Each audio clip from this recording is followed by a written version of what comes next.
final, ce que je me rendais compte, c'est que la partie auto-gérée par moi, le rendement était similaire ou même moindre à ce que j'ai placé avec Industriel Alliance. Puis en plus de ça, je perdais mon temps à le gérer, à regarder mes résultats. Puis là, ça devient un peu comme une drogue. Là, quand tu ouvres ton application à toutes les heures pour checker Yahoo Finance, là, tu te dis, ouais, en plus que je fais du rendement similaire ou inférieur à le laisser là puis jamais le checker, Ouais. je perds mon temps. Donc, bonjour tout le monde à la maison. J'espère que vous allez bien parce que par chez nous, ça va très bien. On a avec nous aujourd'hui Monsieur Derek Morin et aussi David Lacharité. On a un sujet assez intéressant aujourd'hui. On fait une rencontre avec un client en live avec vous aujourd'hui. Peut-être pas en live pour ceux qui nous écoutent. Derek, tu es un entrepreneur qui a fait beaucoup de développement web avec ton entreprise. Entreprise qui a été vendue il y a de cela quelques temps. Puis, on va en parler un petit peu aujourd'hui, voir comment ça a affecté ta vie et le travail qu'on fait ensemble aujourd'hui. Il y a aussi plein d'autres sujets qu'on va aborder, dont la création de ton livre. Donc, bref, je te laisse attaquer le problème par la pointe qui t'intéresse. Parle un petit peu de toi, un petit peu de ton livre, s'il te plaît. C'est ça, mon nom c'est Derek Morin. Merci messieurs de m'accueillir à votre super bon podcast La vérité sur vos finances, d'ailleurs que je suis sur toutes les plateformes. Écoute, moi j'ai créé en 2012 une agence web qui faisait du service, là, développement de sites web, d'applications, du marketing en ligne.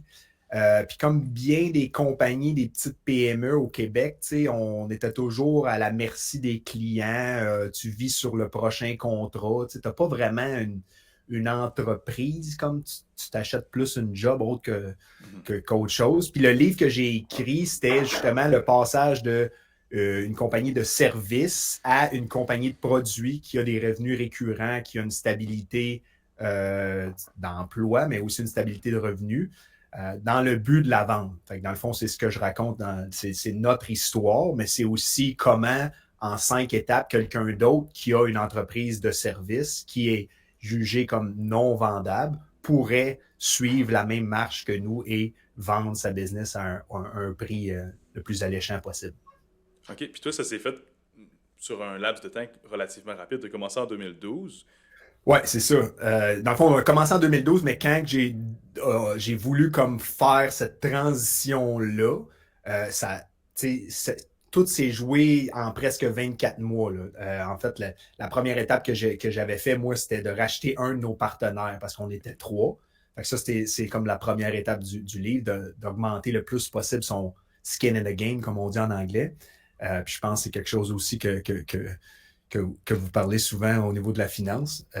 Quand tu es commis dans quelque chose, tu n'as comme pas le choix de passer à l'étape 2. L'étape 2 qui Ouais. était comme de mettre de l'ordre dans ses finances, dans ses livres, de passer à une structure comptable plus professionnelle, etc.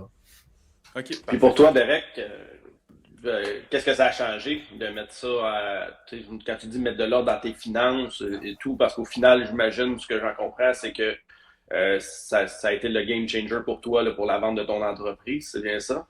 Ben, en fait, c'est parce que souvent, tu gères une entreprise, puis si c'est pas toi qui fais la tenue de livre ou que tu n'es pas vraiment proche de ta comptabilité, tu sais pas vraiment l'argent va où. Tu sais, ton dollar de dépense, il a donné quoi? Est-ce qu'il a rapporté quelque chose?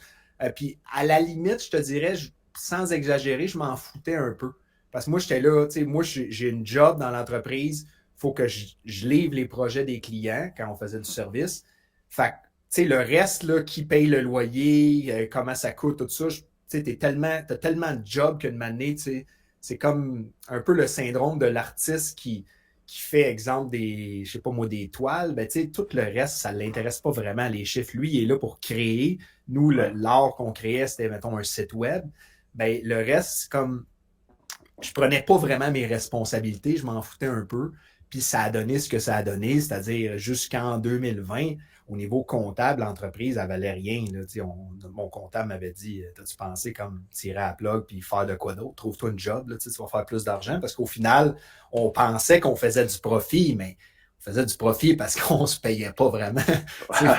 Si tu déduis des salaires là-dedans, t'arrivais comme, là, je regarde ça, je pense que j'étais moins 12 000. J'étais là, ah, OK, fait qu'on a fait 700 000, mais on est moins 12 000 à la fin de l'année. Ah. Ça fait qu'à chaque année, mettons, j'avais une bonne tape sur la gueule à chaque rencontre avec le comptable, là, mais c'était moi qui prenais pas mes responsabilités. Fait que, tu sais, c'est mon tort à moi là-dedans.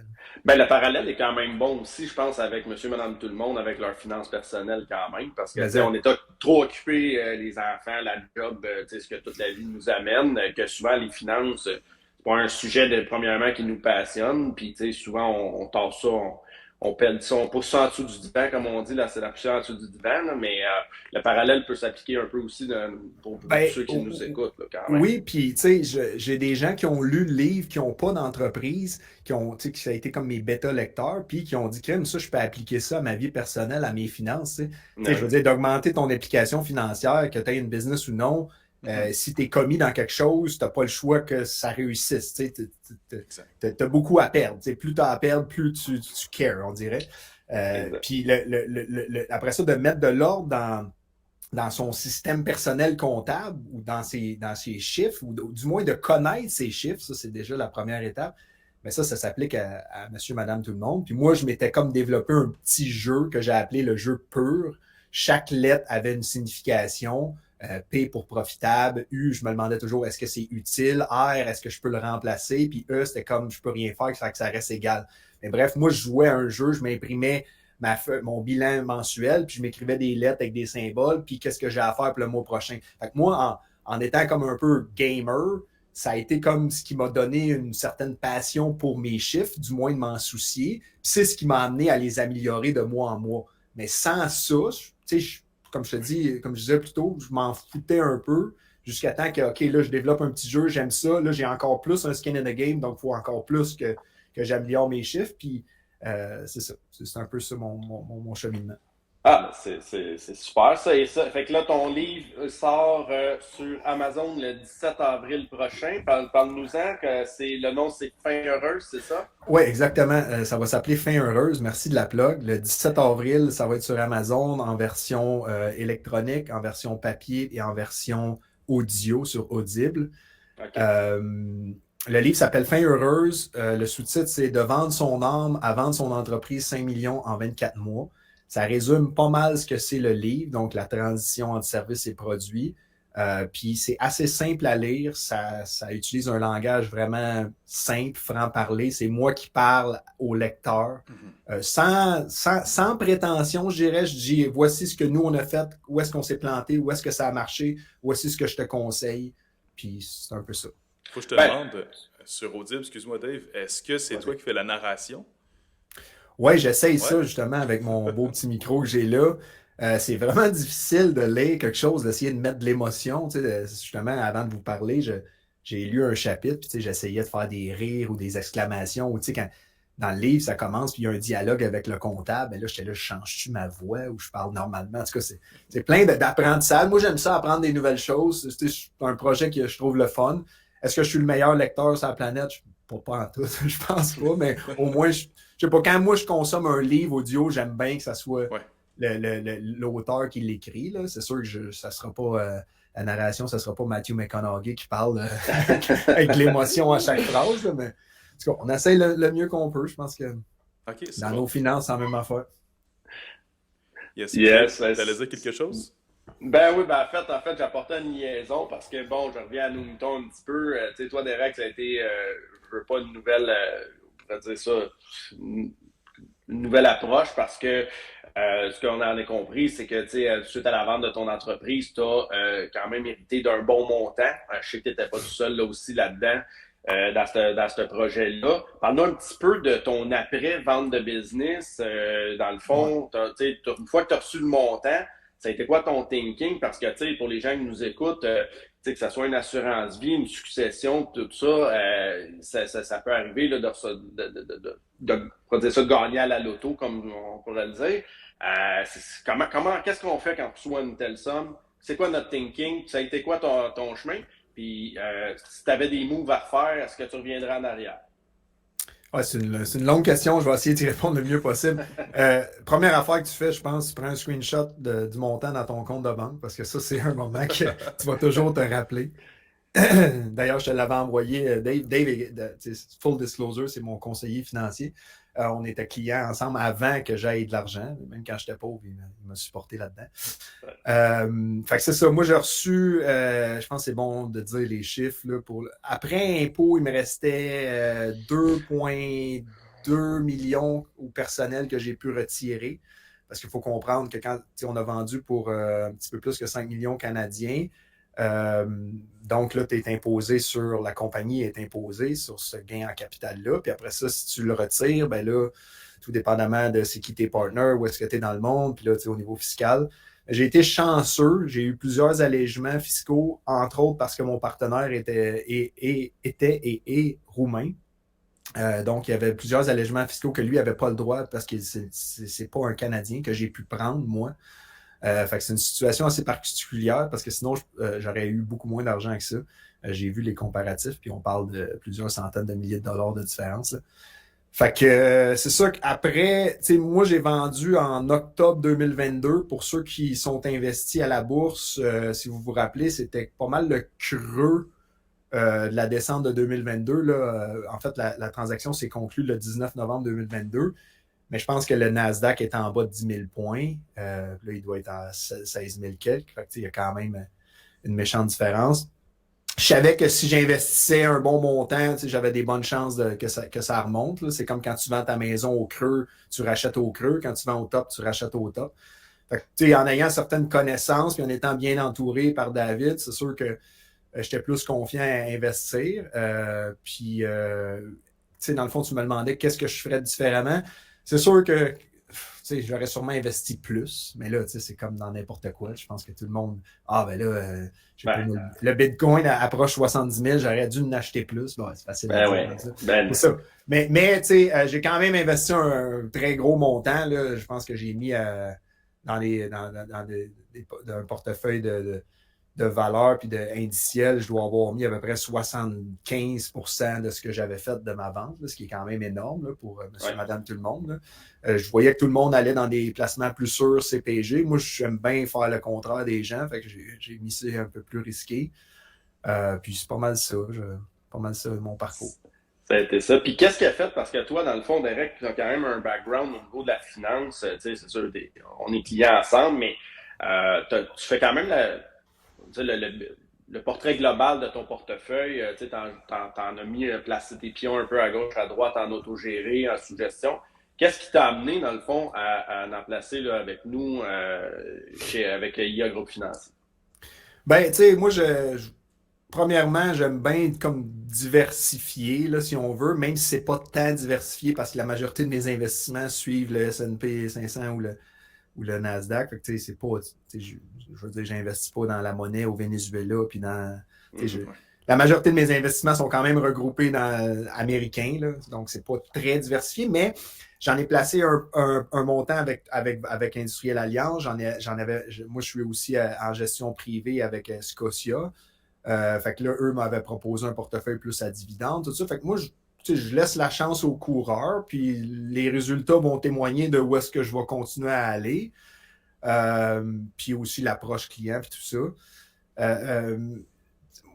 Au final, ce que je me rendais compte, c'est que la partie auto-gérée par moi, le rendement était similaire ou même moindre à ce que j'ai placé avec Industriel Alliance. Puis en plus de ça, je perdais mon temps à le gérer puis à regarder mes résultats. Puis là, ça devient un peu comme une drogue. Là, quand tu ouvres ton application à toutes les heures pour checker Yahoo Finance, là, tu te dis, ouais, en plus que je fais du rendement similaire ou inférieur à le laisser là puis jamais le checker, je perds mon temps. Fait que je fais moins de revenus passifs puis je fais moins de revenus actifs. Fait que là, c'est pour ça que je disais à Dave, bon, ben là, on va faire le suivi. Rappelle-moi aux 3 mois, voir où est-ce que j'en suis.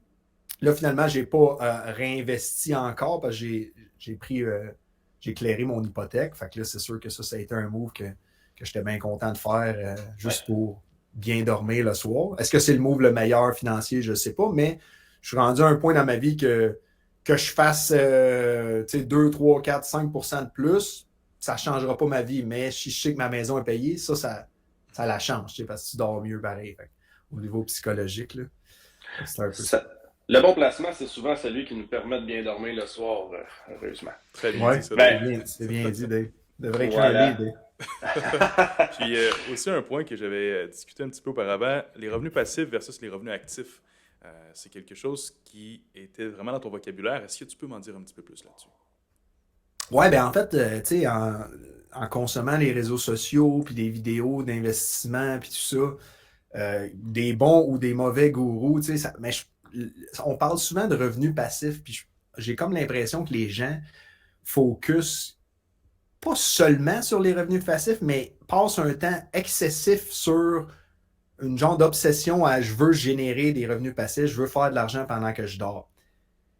Si tu n'as pas d'entreprise, c'est vraiment difficile de faire ça parce que, tu sais, je veux dire, tu es limité à tes épargnes personnelles, puis que tu fasses du 30% sur 10 000, ça ne change pas ta vie, tu sais.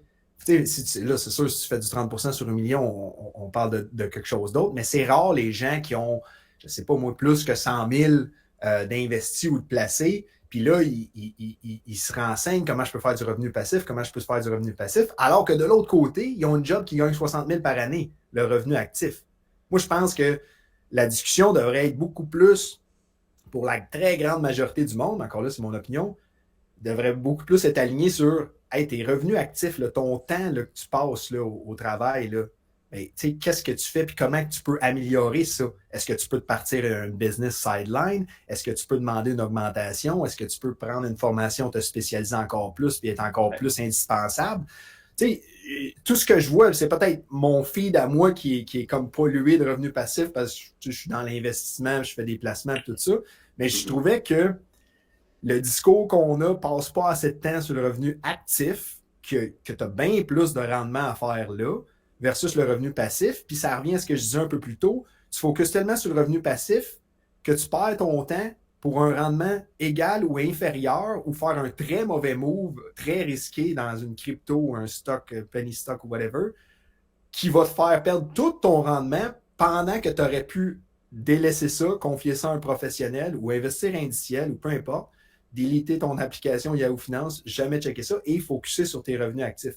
Moi, je suis encore pris là-dedans, que je trouve encore, même si je passe beaucoup moins de temps qu'avant là-dedans, à perdre mon temps à focuser sur le revenu passif. Je trouvais ça bon d'en parler avec vous parce que quand tu le vis, tu te dis, Caroline, je fais tout ça pour rien dans le fond. Là, même que je me nuis moi-même et que je sais que si je prenais cette, je sais pas moi, 5 heures ou 10 heures par semaine là, focuser sur un revenu actif, je pourrais partir une autre business que je vendrais encore 5 millions. Puis ça, c'est comme, tu ne peux plus mesurer en pourcentage, là, c'est exponentiel. C'est ça. J'ai beaucoup parlé, là, mais en tout cas. Non, mais c'est un excellent point qui revient souvent, surtout dans les livres de Robert Kiyosaki à la base. On pense souvent au revenu passif, mais c'est toute une question de cash flow en bout de ligne. C'est ton revenu actif qui fait ton cash flow qui te permet par la suite de faire certains moves. Fait que c'est assez intéressant de la façon que tu le dis. Puis, est-ce que cette pensée-là t'a affecté beaucoup dans ta création d'entreprise de 2012 jusqu'à la vente? Est-ce que tu crois que c'est quelque chose qui t'a permis de shifter dans les 24 derniers mois, comme que tu mentionnais plus tôt? Ouais, ben en fait, moi, le coup, la réalisation, c'est quand j'ai eu mon deuxième enfant, puis j'étais là, hey, je travaille vraiment fort. Tu sais, moi, il fallait que j'adapte mon horaire. Ma blonde, elle possède plusieurs pharmacies, puis elle travaille beaucoup. Fait fallait que je me lève à 5 heures du matin pour travailler de 5 à 7, vu que mon partenaire est en Europe, puis je me couchais tard le soir, je travaillais de 7 à 9. Puis là, je me disais, si je fais tout ça, puis en plus de tout ça, je fais pas une scène à la fin de l'année, là, ça n'a plus d'allure. Fait que ça a été comme le déclic, je te dirais, là. Mais je pense que tout le monde a un déclic dans sa vie, là, puis qu'il se rend compte qu'ils mettent bien du jus de bras pour peu de retour. Ça a été le déclic pour moi. J'ai oublié le reste de ta question, excuse-moi. Ouais, ben c'était surtout pour faire le lien avec le revenu passif et actif. Ouais, Est-ce que c'est à ce moment-là, ouais. est-ce que tu as fait un déclic sur OK, je vais ajouter de la valeur à ma personne? Tu disais de skin in the game Ouais, aussi. exact. Ben, en fait, là, c'est ça. À partir de ce moment-là, qui était comme 2019-2020, ça a pris plusieurs semaines, même plusieurs mois à faire le move de racheter mon partenaire, un de mes partenaires. Euh, je savais qu'il fallait que je mette un plan en place que je pouvais faire 10 fois mon investissement, mettons, en rachetant mon partner. Chose que rien, aucun placement sur la Terre va me donner 10 fois, à part de quoi de vraiment chanceux, vraiment, vraiment risqué sur 2 ans. Puis en fait, de façon réaliste, je me disais, si je suis capable de tripler ou quadrupler, ça serait comme déjà exceptionnel.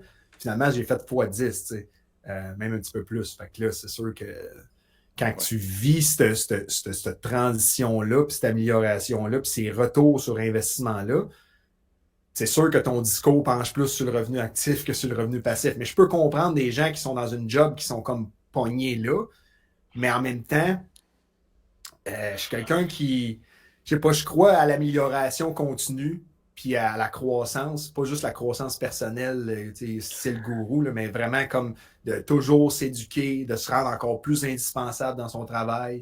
Puis ça amène inévitablement plus de revenus actifs. Ben, exact. Puis ça, je vais citer Elon Musk là-dessus. Le jour où tu comprends que c'est plus facile de faire 10 000 de plus que de couper 10 000 dans tes dépenses, ben, tu as compris un petit peu la game. Fait qu'au final, que ce soit tu dis un parti de business sur le sideline, là, se parler les soirs, ou t'éduquer, amener un plus-value à ton entreprise, avoir une augmentation de salaire. Parce que c'est sûr que pour nos clients, hein, Gabriel, on le vit à tous les jours, quelqu'un qui fait 55 000 par année, vivre au Canada de nos jours, c'est difficile de mettre de l'argent de côté avec un revenu de 50-55 000.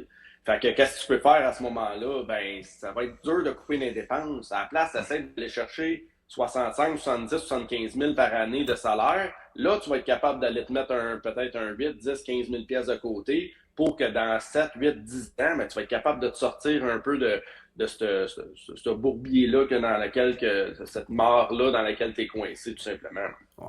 Puis, tu sais, souvent, le côté de se partir une entreprise ou un side business, c'est pas assez promu ou on n'en parle pas assez, mais au niveau d'exemple, juste de l'apprentissage, de la comptabilité ou de la tenue de livre ou de connaître ces chiffres, ce que ça va t'amener au niveau personnel. Tu sais, tu parles de c'est difficile de couper 10 000 dans tes dépenses. C'est difficile parce que tu n'as pas l'éducation financière nécessairement. Mais si tu pars un side hustle puis tu te dis, OK, là, mettons, je vends ça 25$, mon cost, c'est 10. J'ai investi 5 en marketing. Comment je fais pour payer quelqu'un? Puis là, tu sais, tu commences à mieux contrôler des métriques, des choses que tu n'avais aucune idée qui existaient. Tu commences à comprendre, OK, si ça coûte ça, il faut que je le vende tant. OK, ben là, si je comprends ça, ben, je peux l'appliquer dans ma job, je peux l'appliquer dans mes finances personnelles, je peux renégocier certains contrats, je peux aussi, c'est tout. Moi, je trouve que c'est un apprentissage incroyable. Puis c'est d'ailleurs pour ça que je veux me lancer dans une autre entreprise, parce que c'est quelque chose qu'on dirait que quand tu le vis, ça devient un mode de vie, là, un peu comme l'entraînement. Exact. Tu arrives au centre d'achat par la suite, puis on dirait que tu sais plus une paire de jeans, c'est 50$ qui est vendue. C'est du shipping, c'est de la main-d'œuvre, c'est du marketing.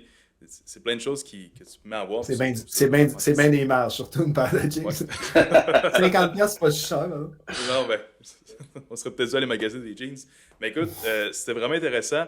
Moi, de mon côté, ça m'a permis d'apprendre à te connaître. Je te connaissais un petit peu moins par le passé. Je suis très content de t'avoir rencontré. Puis, 17 avril, je sais que ma carte de crédit va faire une dépense. Yes. Pour fin heureuse, toi, David, est-ce qu'il y avait d'autres points que tu aimerais rapporter? Non, c'était surtout ça. Très bon point, très belle entrevue. Merci Derek de ton temps. Et puis, allez vous procurer Fin heureuse le 17 avril sur Amazon, audiobook, copie physique, comme vous voulez. Hey, merci messieurs, ça a été un plaisir. C'est pas mal juste moi qui ai parlé, mais la prochaine fois, on aura une vraie discussion tout le monde ensemble. C'est parfait.